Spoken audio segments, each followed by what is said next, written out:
Olá pessoal, na aula de hoje nós vamos conversar um pouco sobre o tema Educação e Cultura Indígena e vocês terão a oportunidade de conhecer o Marcos Aguiar, um indigenista que já trabalha com o tema de indígenas no contexto urbano há mais de 15 anos.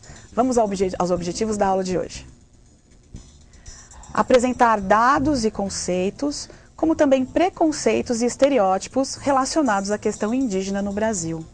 Refletir, a partir de um bate-papo com o indigenista Marcos Aguiar, sobre o tema Educação e Cultura Indígena.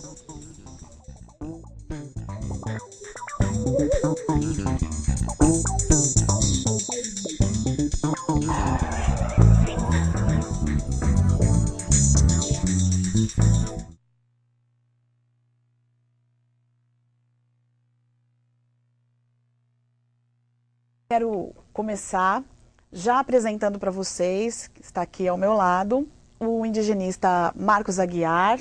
Ele é coordenador do projeto Índios na Cidade, que é da ONG Opção Brasil, e também é observador e colaborador do Fórum Permanente de Assuntos Indígenas da ONU. E eu estou muito contente de poder ter o Marcos aqui hoje comigo nesse bate-papo. Já passo a palavra para ele dar um primeiro olá e depois nós vamos dialogar e conversar um pouquinho. É um prazer enorme estar aqui com vocês, com a nossa querida Cláudia, que a gente se conhece há tanto tempo, né? Aqui desse espaço de reflexão acadêmica, que é o da Metodista, e para falar de um tema assim que para nós é muito importante, mas que é muito pouco falado, né, em todos os ambientes, que é essa questão do indígena e a sua contemporaneidade, né? O indígena hoje que vive nesse contexto mais urbano, né? Nesse contexto mais ampliado do que a gente geralmente vê nas escolas. Muito obrigado. Eu pensei nesse tema para a gente conversar, porque muitas vezes, quando é dia do índio, e ainda eu tenho visto isso hoje em dia, em muitos lugares, muitas crianças se pintam com 2 risquinhos no rosto, colocam penas. E a ideia dessa aula, da mesma maneira como a gente conversou naquela aula e por falar em África, é desconstruir essa imagem unilateral que se tem do indígena no país, como se fosse apenas, na mesma questão da África que a gente falou, né, uma coisa só, né? Então, a nossa ideia até desse bate-papo vai um pouco por esse caminho. Eu quero começar apresentando uma tela para vocês aqui. Essa questão sobre descoberta e achamento do Brasil. Então, olha lá. Achados arqueológicos do Piauí comprovam a presença de ameríndios há mais de 50 mil anos antes da chegada dos europeus. Na região amazônica, foi localizada em Monte Alegre, perto de Santarém, Pará, a cerâmica mais antiga do continente, com cerca de 11 mil anos. Que bacana. Ou seja, essa visão de descobrimento do Brasil, ela é uma visão do colonizador, né? E que é isso que muitas vezes a gente aprende nas nossas aulas de história, principalmente quando a gente é criança. E como se diz, acaba sendo um insulto para os povos indígenas, porque, como diz, já estavam aqui muitos anos antes dos portugueses chegarem. Não é verdade, Marcos? O que você acha disso? De fato, né, Cláudia? Tem muita coisa assim que a gente acaba não sabendo, né? A gente nem entrou, por exemplo, no detalhe que antes dos astecas existiam os toltecas, existiam os olmecas, tá? Que na própria região amazônica, entre o Brasil e a parte da Amazônia que vai para o continente sul-americano, foi achado um sistema de aqueduto, né? Justamente embaixo da onde hoje circula o Rio Amazonas, né? Coisa de 15 mil anos atrás, né? E falando de, por exemplo, questões que são antigas, que são históricas, por exemplo, São Paulo faz parte desse contexto. São Paulo, onde nós estamos, é uma coisa que muito pouca gente sabe, tá? Que, por exemplo, aqui há 12, 13 mil anos atrás, tinham os famosos tigres dente de sabre, e aqui era a savana também, mas também existiam as trilhas, e até hoje elas, vamos dizer assim, meio que existem. Uma delas é o caminho do Peabiru, que é uma trilha de mais de 2 mil anos, que eram os índios que faziam de Peru para São Paulo, né? E para até finalizar um pouco essa questão histórica, a cidade de Iepê, numa pesquisa da Unesp, eles acharam cerâmica guarani de 1.700 anos. É a terceira cerâmica guarani mais antiga do mundo. Então, como é que é esse conceito, né? O pessoal veio para cá ou já tinha gente aqui, né? Já tinha gente aqui. O Brasil foi achado, ele não foi descoberto, né? Então, é isso que a gente coloca muito para as pessoas. E acho importante a gente conversar sobre isso, porque uma questão também que eu já ouvi bastante, já li, e queria que você comentasse depois sobre essa questão da palavra índio ou indígena. A gente sabe que índio foi uma palavra dada pelo colonizador porque erradamente achou que estava chegando nas Índias, né? E a gente sabe que muitos povos indígenas não gostam de serem chamados de índios, que foi um nome que foi dado pelo colonizador. Mas, ao mesmo tempo, a gente vê aqui que você é coordenador de um projeto que chama Índios na Cidade. Então, eu queria entender um pouco essa questão. Como a gente fala, né? A gente fala sempre em nome de um trabalho, né? Porque o próprio indígena fala em nome dele mesmo, né? E no caso do Índios na Cidade, que por um tempo ele se chamou até Índios Urbanos, é o nome de um trabalho que a gente achou a melhor forma de chamá-lo desse jeito, que todo mundo poderia até captar melhor, porque o nome indígena na cidade ia ficar muito comprido, né? Então colocamos como Índios na Cidade. Mas de fato é como você comentou, né? O correto é você falar indígena, tá? Porque índio foi um apelido que o europeu colocou para o pessoal daqui. É como a questão do brasileiro, né? Brasileiro, no fundo, é um apelido, porque é o cara que trabalhava com pau-brasil, como padeiro, como açougueiro. Então, brasileiro, né? E a mesma coisa a questão do índio, que ficou a questão indígena. Só que varia muito de local para local, de país para país, porque alguns países não é nem chamado de indígena, é chamado de nativo. Como é o caso de algumas associações indígenas norte-americanas que são chamadas de First Nations. Primeiras nações, primeiros nativos. E aqui no Brasil, do indígena para o indígena, ele não se chama de indígena. Ele se chama pelo nome do povo. Então, assim, eu não sou indígena, eu sou chavante. O outro é guarani. O outro é terena. Tá? Para nós que não somos indígenas, a gente coloca como indígena. Mas para eles se chamam pelo nome do próprio povo. É correto a gente falar índio brasileiro? Ou o correto é eu chamar sempre pelo nome do povo, Yanomami, Guarani. Existe aí também umas questões sobre se dizer índio brasileiro, que índio, no caso indígena, né? São todos para falar a povos. verdade, assim, né? O correto é chamar pelo nome do povo, mas como tem alguns povos que estão em outros países, aí você pode fazer essa divisão. É o caso do Yanomami. Yanomami tem brasileiro e venezuelano. Mas aí eu digo Yanomami brasileiro ou eu posso... Você pode dizer... Como que é essa questão politicamente correta? O Yanomami. O mais correto é falar Yanomami, né? Até porque na Venezuela ele pode ter um outro nome, né? É o caso, por exemplo, o povo Guarani, ele tem a questão de ser Guarani e internamente na América do Sul ele tem 8 divisões internas. O Guarani Tiquitano, o Guarani Imbiá, o Guarani Kaiowá, o Guarani Nhandeva, mas são todos Guarani, porque é uma nação. Tem algumas generalizações que se fazem em relação aos indígenas, né? E que tem essa ideia, que todos dormem em rede, que a aldeia se chama Taba, casa é Oca. Quem aí nunca disse, casa na língua indígena, né? A gente não sabe nem direito o nome das línguas que existem. É Oca.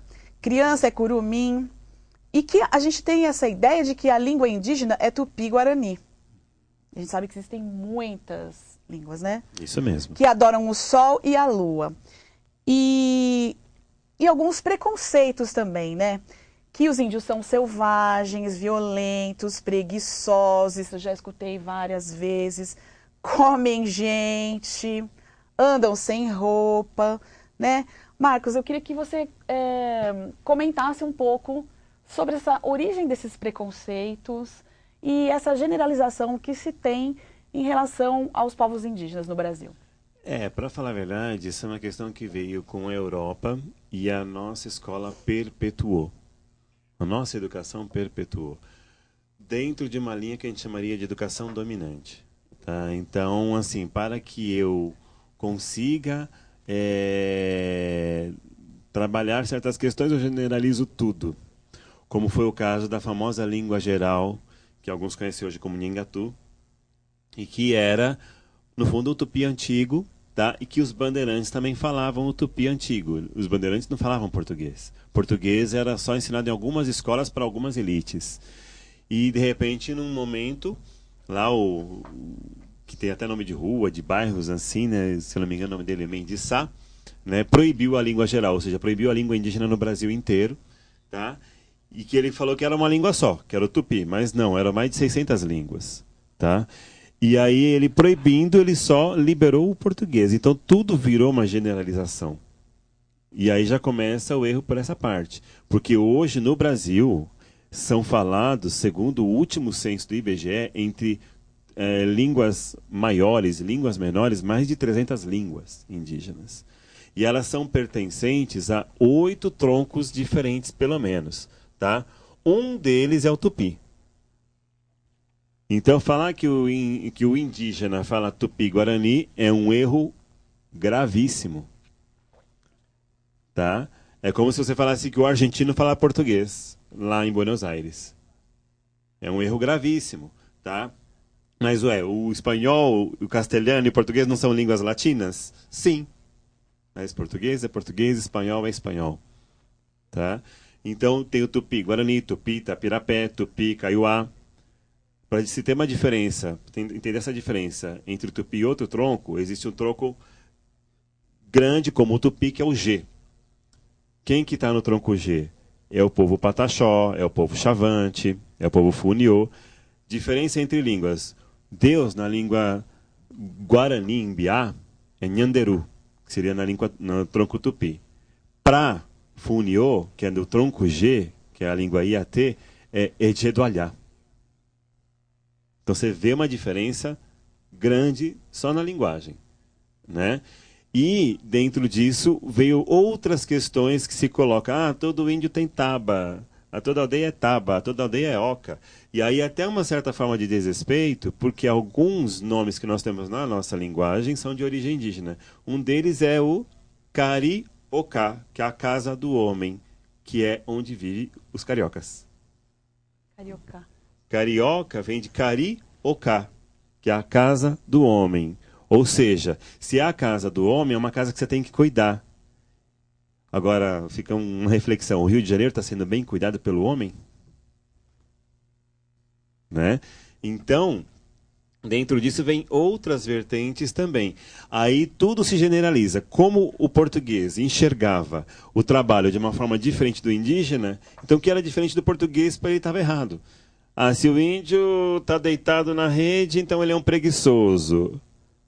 Mas não, será que aquele indígena não estava deitado na rede contando histórias para o seu filho? Passando uma tradição? Tem também uma questão que quando os índios foram escravizados aqui no Brasil, as mulheres, né, na cultura deles, que tinham essa prática da agricultura e tudo mais. E quando eles foram escravizados, eles queriam que os homens fizessem algo que era um trabalho dentro da cultura deles das mulheres.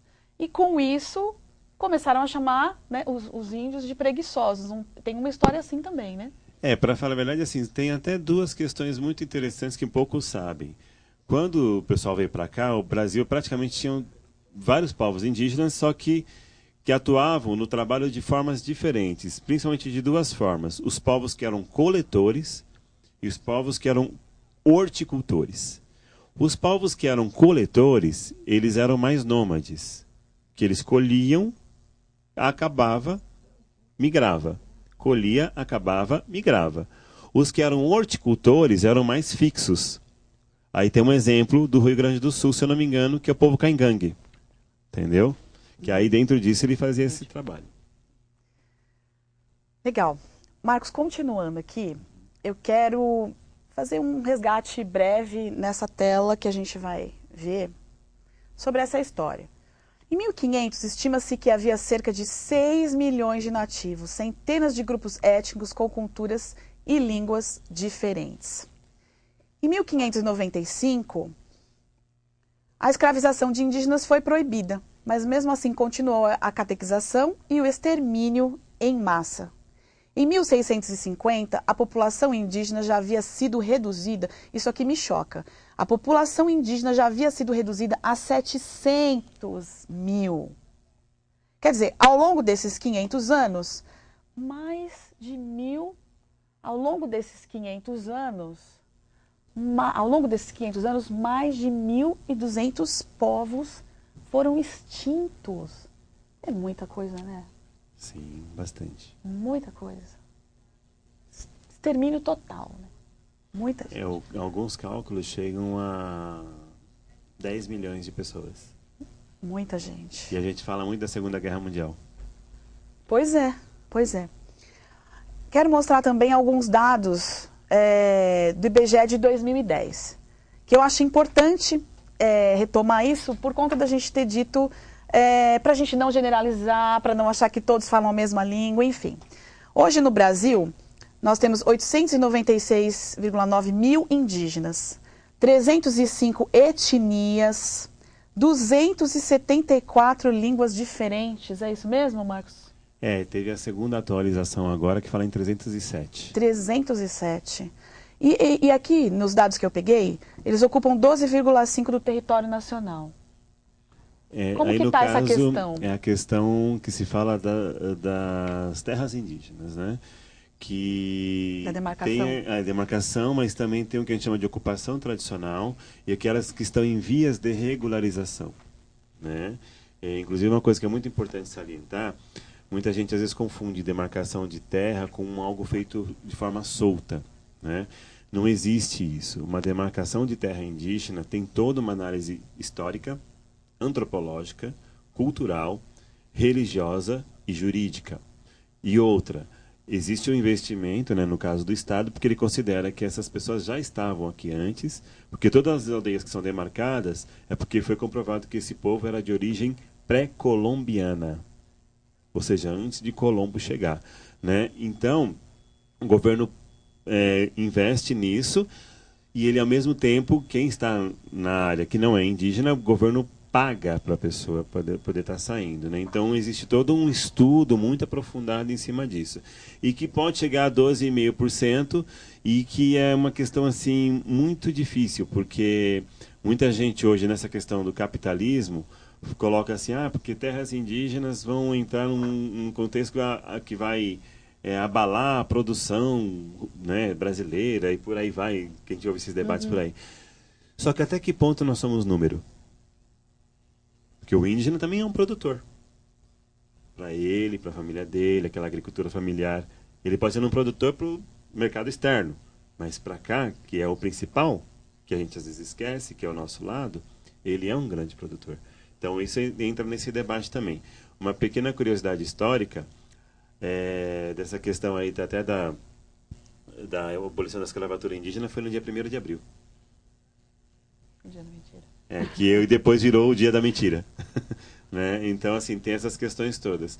E os números do IBGE, só voltando a essa questão mais atual, apontam o quê? Há uns 40 anos atrás, né, o governo brasileiro falava que uma hora os índios iam sumir. Né, que ia acabar, que não ia ter mais indígenas. E aí foi demonstrando que não, era justamente o contrário. Eles sempre existiram, continuam existindo e vão continuar. E continuam existindo e sempre existiram. E com certeza, pelo menos aqui em São Paulo, a gente cruza com algum indígena, encontra com um indígena diariamente.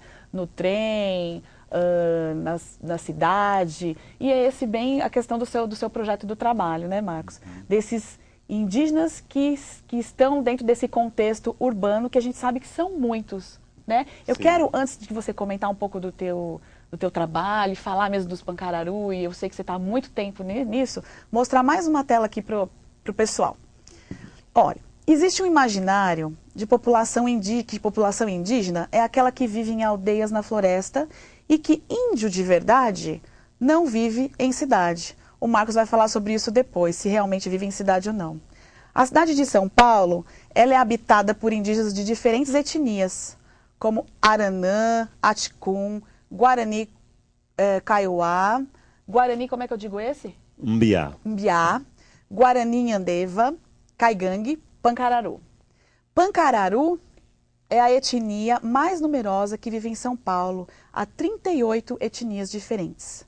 Ou seja, esse contato com os pancararus, certamente a gente deve ter, e nem sabe, né? A professora Shirley, eu tive com ela outro dia, que é uma professora indígena, ela comentou isso, né? Sobre essa questão das pessoas, ela dizer que ela é uma indígena e as pessoas se assustarem. Ah, não, você não é. Como que você é indígena se você, no caso, né, não tem uma aparência, um estereótipo de indígena? Já teve Pancararu e agora tem Tuxá estudando aqui na Metodista. Né? Estudando aqui na Metodista. E é de fato uma população grande, né? Como a população indígena nordestina que está em São Paulo, ela é muito grande. Hoje, a região da Grande São Paulo possui, nas suas 39 cidades, mais de 54 povos diferentes. E no nosso cálculo prévio, são mais de 90 mil indígenas. Tem desde povos do Xingu, como Camaiurá, Calapalo, Yaualapiti, morando aqui, como povos, como a gente acabou de citar, do Nordeste, que é Pancararu de Pernambuco, Funiô, Pancararé, Pataxó da Bahia, né, Terena do Mato Grosso. E tem um contexto que a gente também começou a falar, que a região da Grande São Paulo fala mais de 20 línguas indígenas. Aproveitando que a gente está falando sobre educação e cultura indígena, como é que essa questão do indígena que vive na cidade, como é que ele se afirma como indígena? Primeiro que, pela Constituição Brasileira, artigos 231 e 232, fala que ele é autônomo ao se declarar como indígena. Então ele pode ser indígena em qualquer lugar. Na Declaração Universal dos Direitos Indígenas da ONU, é a mesma questão. Né? Ele pode se declarar como indígena em qualquer lugar. Mas um dos fatores que faz com que ele seja indígena mesmo no contexto urbano, tem a questão da sua tradição, cultura e religiosidade. Para os povos que falam a língua, é falar a língua mesmo na cidade. Então, falam nas suas casas, né? No meio do seu pessoal, tudo. Aqueles que não possuem mais a língua porque perderam por uma questão histórica, que eu falei lá da proibição do mendiçá, eles mantêm de outra forma, como o toré, que é um canto e dança que já foi feito, inclusive aqui na região várias vezes. O guarani que dança o xandaro, né? Então, é uma forma de você manter a tradição. E é por isso que ele é indígena mesmo na cidade. Queria que você comentasse, Marcos, sobre o seu projeto, o trabalho nessa ONG Opção Brasil, essa questão dela ser hoje um ponto de cultura e quais são, na verdade, hoje os desafios e as conquistas que a gente tem nessa questão indígena, principalmente nesse contexto urbano. Falar tudo isso em tão pouco tempo, né? Não, um pouquinho só. Você pode comentar só um pouquinho. Não, com certeza. Assim, a gente está nessa questão aí há mais de 15 anos, né? Eu estou na Opção Brasil há mais de 10 anos. E o nosso foco sempre foi trabalhar com essa questão indígena num contexto urbano, principalmente na questão das políticas públicas, né? Ou seja, dialogando, começando com prefeituras, porque outra coisa que muita gente fala, que é o estereótipo. Índio é coisa da FUNAI, é de quem está lá no governo federal. Não, é de quem está na cidade também aqui. Tá? São Caetano, São Bernardo, Santo André, Mauá, São Paulo, né? Porque um dos focos de debater a questão indígena é debater o preconceito. Uhum. Porque se eu falo que o indígena que está na cidade não é mais indígena, eu estou sendo preconceituoso com isso. Né? Então, como é que é debater essas políticas públicas? Então, a gente tem muito esse foco por conta disso que nós fazemos parte de um programa do governo federal, que é o Programa Cultura Viva, na qual a gente tem um ponto de cultura que debate essas questões também, sobre a questão da cultura indígena. E, fora isso, a gente acaba desenvolvendo outros trabalhos na área de educação, na área de cultura mesmo, de saúde, né? Sempre tendo como foco também, além de falar das políticas públicas, tem a questão também de dar autonomia para o indígena poder falar de si mesmo. Né? É o caso da Shirley, que atua conosco, é o caso do Tupã Oliveira, que é um Guarani que atua conosco, e que vira e mexe, eles estão em Brasília, né, fazendo parte do movimento, falando em nome dos povos mesmo, né, que é outra questão que a gente dificilmente encontra, ver o indígena falando do povo dele. Né? E por conta disso, a gente também, trabalhando em política pública, a gente tem convênios até com a Prefeitura de São Paulo, na qual a gente atua no ensino infantil indígena, que são justamente 3 escolas municipais indígenas, que chamam-se CECI, Centros de Educação e Cultura Indígena, voltado ao povo guarani. Mas sempre no foco da política pública. Por que o foco da política pública? Porque é a melhor maneira que a gente tem de garantir o direito da pessoa. Dar um exemplo prático de política pública, nós recebemos água na nossa casa não porque o governo é bonzinho, é porque existe uma política de saneamento básico garantida em Constituição. É a mesma coisa para o caso do indígena, que a gente tenta atuar nessa linha.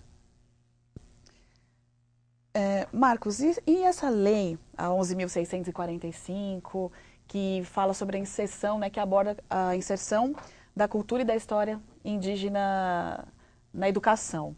Como que está sendo? Porque na questão da população negra, essa lei, que é a 10.639, já tem 10 anos, e a gente sabe que está bem difícil dela ser implantada, né? Então, essa que é mais recente, como que você avalia isso? Coisas. Primeiro, que ela não está sendo feita, a 11.645, né? Assim, alguns grupos fazem alguns estudos, algumas coisas assim, mas é incipiente.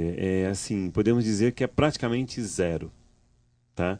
E ainda mais se você for falar o seguinte, a prefeitura tal está estudando a 11.645, mas ela chamou um indígena para falar da 11.645. Isso, então, zero. Zero para muita gente, tá? E uma questão da lei, que a gente até aborda aqui, voltando a falar de política pública, porque lei também é uma questão de política pública. Antes de ter a 11.645, a cidade de Mauá colocou no seu Plano Municipal de Educação em 2003 a questão indígena em contexto urbano, tá? Ou seja, em 2003, Mauá, que é a primeira cidade no país a ter isso no seu plano de educação, né, já colocou isso. Em 2005, 2006 foi feita a abaixo-assinado para ter a temática indígena nas escolas e depois, em 2008, veio a lei, né? Então, assim, é uma questão que a gente pontua muito porque é uma questão histórica, mas mesmo assim existem ainda muitos passos a serem dados. Exemplo, se tem essa lei na área de educação, quantos indígenas foi dada a oportunidade de estudar na universidade para a área de educação, para eles serem os formadores dos professores? Estou falando só de graduação, não estou chegando nem no mestrado nem no doutorado. Né? Então, como é que é isso? Vai um tempo ainda, né? Eu espero que vá um tempo e não séculos. Né? Essa questão dessas políticas de ação afirmativa são importantíssimas. Muito. Mas a gente sabe que acho que ter vindo já essa lei, tem existido essa lei, já é uma grande contribuição. Com certeza. Mas a gente sabe que não é só a implantação, né? Tem que fazer realmente ela acontecer, né? Sim, com certeza. Marcos, eu queria trazer um tema rapidinho, porque eu acredito que nosso tempo já deve estar esgotando, sobre essa questão da consulta às populações indígenas antes da implantação de grandes projetos que têm acontecido aí no nosso país. E a gente sabe muito bem que tem dado bastante confusão, que as populações estão indo lá e reivindicando seus direitos, né? Queria que você comentasse um pouquinho sobre isso, que essa consulta nunca é feita, né? Como você disse. Nunca é feita. Para falar a verdade, a gente tem duas coisas assim, né? Com qualquer população no Brasil, a Constituição garante que você seja consultado sobre coisas que possam afetar a sua vida. Isso é direito constitucional, tá? Então, como é que é isso? Só que no caso dos indígenas e quilombolas, existem convenções da Organização Internacional do Trabalho, que é a OIT, que falam sobre isso. E uma delas é a Convenção 169, na qual se fala consulta prévia, tá? Que é justamente o quê? Vou passar uma estrada no meio da tua aldeia que vai alterar toda a plantação e eu tenho que te consultar. Né? É engraçado, teve que ter uma lei internacional para garantir uma constitucional brasileira. Tá? E isso dá problema para quem quer passar de qualquer jeito, para quem quer só ter o lucro. Isso vai dar problema. E vai dar culpa em quê? O índio não produz, né? Porque vai ferir a economia brasileira, e no fundo não é bem assim que a coisa acontece. Então, consulta prévia, no fundo, é isso. E é um direito constitucional de todos nós, não só dos indígenas.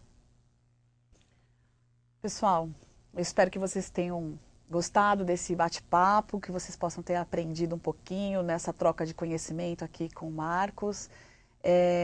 O tempo é sempre curto, então não dá para a gente aprofundar muito. E a gente então continua no nosso fórum de debates depois. Quero agradecer muitíssimo a sua presença, Marcos, aqui com a gente. Sei que ele tem um monte de coisas para fazer, o tempo dele é é curto, mas conseguiu esse tempinho para estar aqui com a gente, repartindo esse conhecimento, que ao longo desses 15 anos ele tem feito muita coisa, tem sido aí um guerreiro nesse tema. Então, muito obrigada, e não sei se você quer dizer mais alguma coisa. Eu também queria agradecer, né, o fato de a gente estar aqui novamente convidado por vocês aí, a Cláudia, que é grande educadora, grande parceira.